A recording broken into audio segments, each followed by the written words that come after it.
Welcome back to the channel, everybody. This is Chris's Collectible Corner, and for those of you who are new, thank you for coming through to tune in for this review. And today we're taking a look at the Threezero MDLX Mega Man. But before we get into the figure itself, if you wouldn't mind, please like the video and subscribe to the channel. Hit the bell notification to be notified when new reviews are uploaded to the channel. It really helps and I appreciate the support.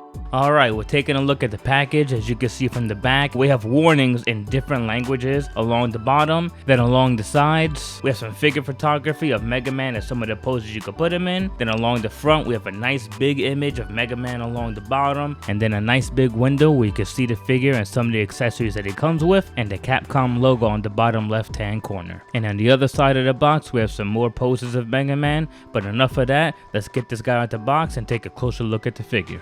And here we have him, the Threezero MDLX Mega Man. I've had this guy for a while and I've been meaning to put out the review for a little bit, but I wanted to wait till the Mega Man X figure came out to pair it with that. So now that I have both of them, I figured this was the right time to put this review out. So looking at the figure, he stands at 4 inches from head to toe, so it's a really small figure, but I think it's the right size, especially for a Mega Man that is not Mega Man X, because Mega Man X is typically taller. And forgive him being off-centered and not directly in the middle of the turntable.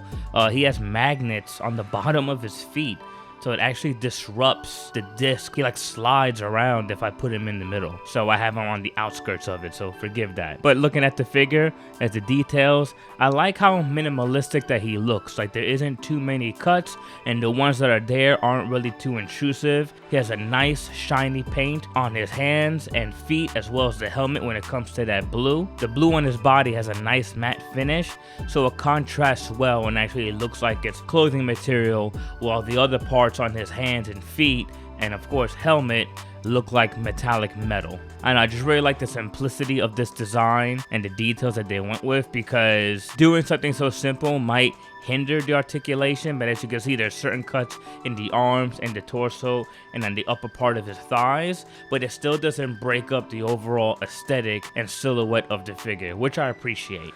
And I think this guy is a perfect accessory if you want to make a Marvel vs. Capcom 2 display, because this is exactly how Mega Man looked in that video game, and for me this brings back a lot of nostalgic memories. But now let's look at his accessories. So for his accessories, he's pretty light, but once again, Mega Man doesn't really need too much. So we have a big blast effect for him. So this way, if you take the blaster, you can attach it right into the gun hole or right into the nozzle to simulate him blasting some effects. Here he is with the blaster without the effect in there.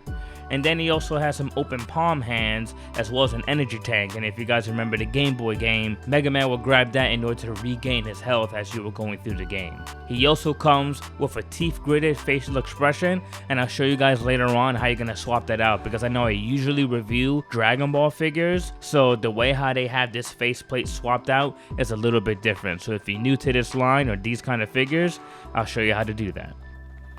Alright, now let's go over the articulation of this guy. What I really like about Threezero and what they do with their figures is they're actually reinforced the joints with die-cast metal. So you're gonna have a really hard time breaking these figures or worrying about the damage being so radical that you won't be able to repair them. They're pretty well enforced.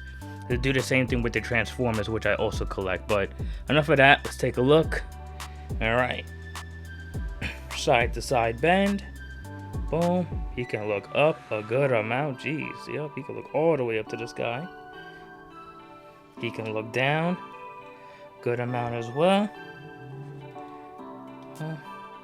Left to right, there you go. Now the arms, 360 degrees rotation, can go up all the way. Then he has a bicep swivel right there as well. More than 90-degree bend at the elbow. And wrist rotation. Now he can't move the arm, the hand up and down because of how thick, you know, his wrist and the hands are, but that's just part of the character design. Then here, side to side rotation. I'm gonna tell you, these joints, they feel sturdy. Nothing feels bad at all. Bend forward, Good amount. He can lean back.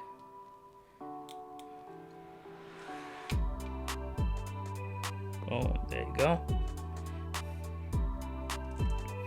And then as for his legs, something I noticed too, his legs feel heavy. Like he's really like bottom heavy. Like you don't have to worry about him toppling over at all. Like look at that. Boom, that's it. But yeah, alright, so bend all the way up. Even with those big ass feet, you could bend all the way up. Thigh swivel. Can he kick? Oh, because the cut, you have to be careful. There you go. Boom. You can kick right up. Stops right about there.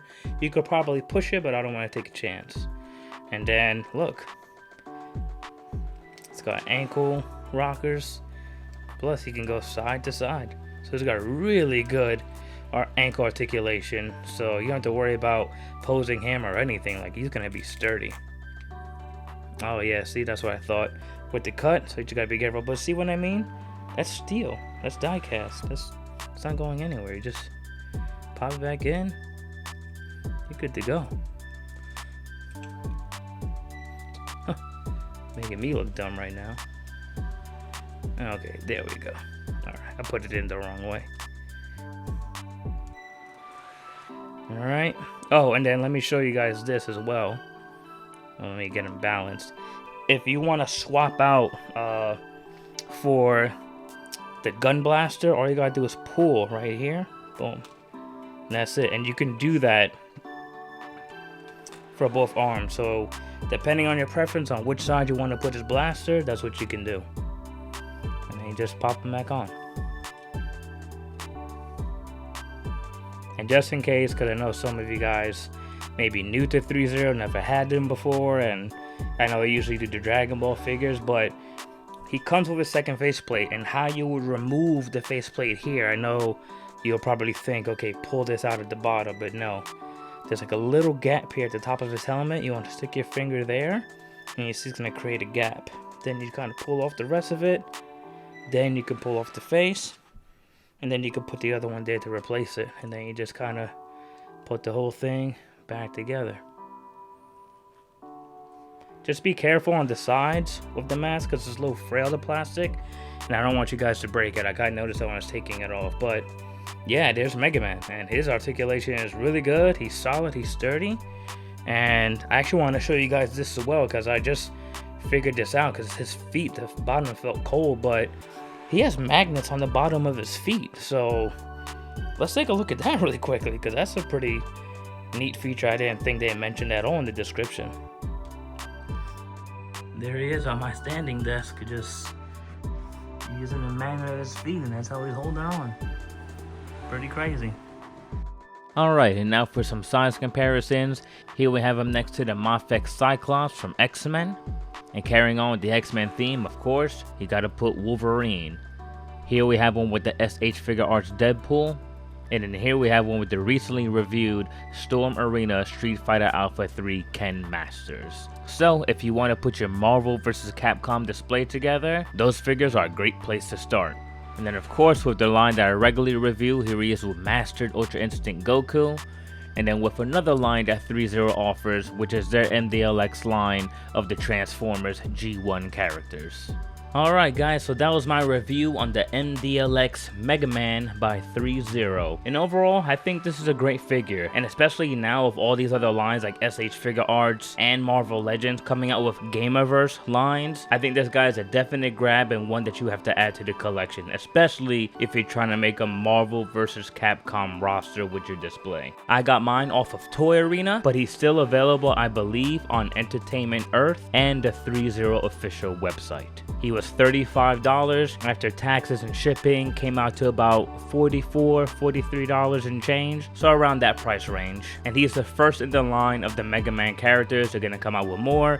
Mega Man X is on his way, and then they also teased Zero. But as you guys know, I usually use the Dragon Radar and the Dragon Balls from a scale from 1 to 7 to rate these guys, so I'm gonna give this guy a 6. I think he's a solid pickup. I did have some gripes as far as like the arms and the legs when you're moving them. You have to be a little particular and just more patient. You can't just move it so easily. You have to finagle it a little bit to get the movement right and how you want to position it. But all the joints are reinforced with die cast. I like the overall aesthetic of the figure. I like the colors as far as the matte finish on the torso and the thighs, and then the glossy blue that we have on the feet, arms, and helmet. I think he comes with a good spread of accessories. I don't really think you need that many accessories for Mega Man. I mean, sure, you could probably do different ones when he absorbs other people's powers, but I think for a base Mega Man, especially for the price, $35, made by Threezero, reinforced by diecast, it's a well-built figure, so I don't think you can go wrong. But what do you guys think? Are you guys gonna pick this guy up now that these other lines are coming out with Gamerverse lines to harken back to Marvel vs. Capcom? You guys let me know in the comment section below. Is there a better Mega Man figure out there? Let me know. This is my first one and probably the only one I'm gonna buy. I got Mega Man X on the way, so he'll be next up on the review. But you guys let me know in the comments below. With that said, I hope you guys found this review informative. Make sure you like the video, subscribe to the channel, and hit that bell notification to be notified when new reviews are uploaded to the channel. Thank you for stopping by my corner of the internet, and I'll catch you guys in the next one. Peace.